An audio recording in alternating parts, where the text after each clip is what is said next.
Hola amigos, ya pasado el éxtasis del día de ayer en los mercados, especialmente cripto, después del anuncio de que la economía estadounidense entra en recesión, habiendo imprimido una cifra de crecimiento negativa del 0,9%. Eh, y bueno, si no viste mi video ayer, te recomiendo que lo hagas porque ahí explico cómo es que una noticia tan mala como el anuncio de que una economía entra en recesión insufla de tanto optimismo en los mercados.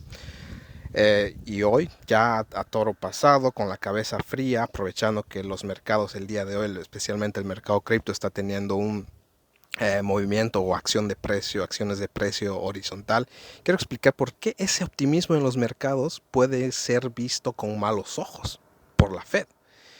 Bueno, para empezar, porque el objetivo de la Fed era estabilizar la demanda para controlar los precios.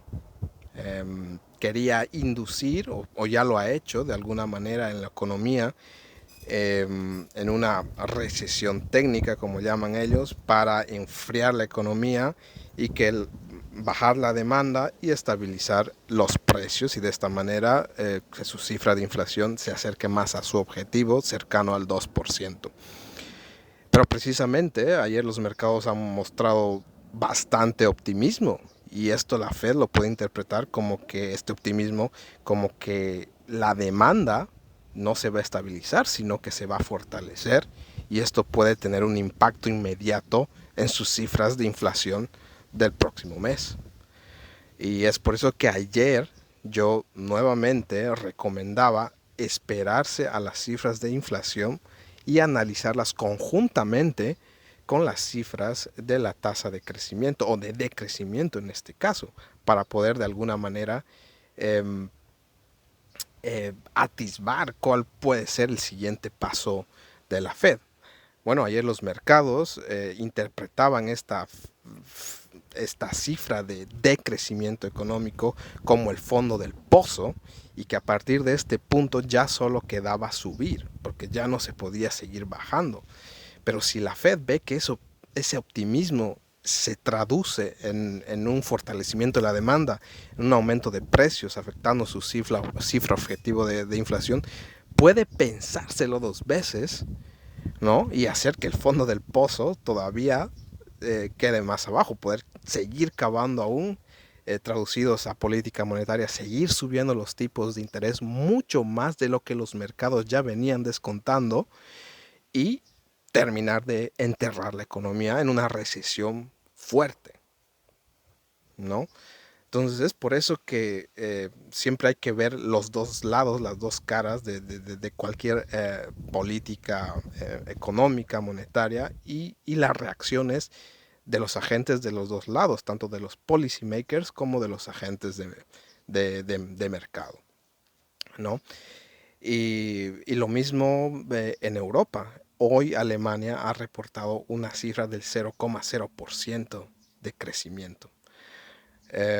Si bien eso no es suficiente como para afirmar que la economía alemana, que además es el motor económico de Europa, está en una crisis o en una recesión, mejor dicho, em, ya nos sirve para adelantarnos y creer que en el próximo mes, salvo sorpresa, eh, eh, qué sé yo, un alto al fuego en la guerra entre Rusia, Ucrania y la OTAN, pueda desatascar ese cuello de botella en la oferta de los productos energéticos que le permitan respirar un poco a Alemania.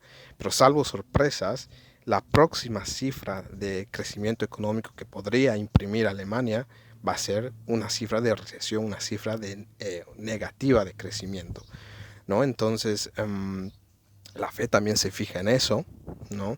Y el Banco Central también se fija en lo que va, el Banco Central Europeo se fija en lo que hace la Fed, ¿no? Entonces, muy atentos a lo que este optimismo en los mercados pueda generar en los policymakers, en la Fed, en el Banco Central Europeo, que pueden creer que los mercados se están creyendo, valga la redundancia, que ya estamos en el fondo del pozo sin haber controlado todavía los precios, sin tener los precios bajo control.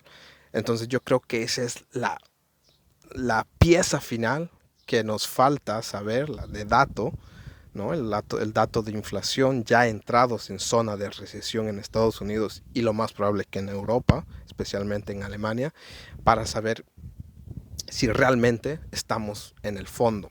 Y habiendo llegado a un fondo en la situación macro, ya podemos empezar a atisbar un cambio de tendencia en lo que viene siendo el mercado cripto. Entonces, yo me esperaría a los datos de inflación en Estados Unidos y a lo que pueda reportar Europa también. Ok, entonces ese es mi take de hoy. Eh, eh, Aunque suene un poco ilógico, ¿no? Ayer una mala noticia generando optimismo, y por qué el optimismo de los mercados ahora puede ser visto con malos ojos por los policymakers de la Reserva Federal y del Banco Central Europeo, porque básicamente este optimismo va en contra de su objetivo de inflación, o al menos del efecto de sus políticas que vienen a atajar el aumento de los precios. Entonces, más o menos siempre hay que hacer un análisis de este tipo, aún si no resulta a simple vista que sigue una dirección muy lógica, pero tenemos que realizar el análisis desde los dos bandos, ¿no? Los agentes económicos, los policy makers, y lo que cada cifra representa para cada uno de ellos. Ese es mi take para hoy y nos vemos mañana. Chao.